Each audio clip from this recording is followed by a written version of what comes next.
Hello বন্ধুরা, শুভ দুপুর সবাইকে। তো বাইরে প্রচণ্ড বৃষ্টি হচ্ছে।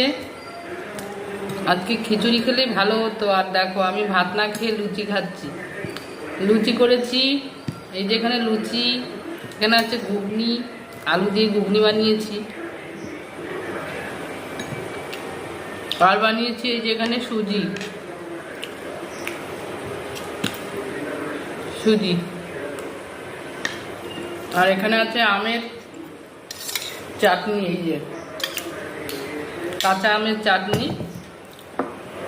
খাওয়ার পরে একটু চাটনি খাবো, ভালোই হবে। তো সকালে লুচি বানিয়েছিলাম, তাই বেশি করেই বানিয়েছি যে আজকে ভাত খাবো না। প্রতিদিন তো ভাত খাই, আজকে দুপুরে লুচি খাবো, তাই জন্যই লুচি খাচ্ছি আজকে। তোমরা কি রান্না করেছো?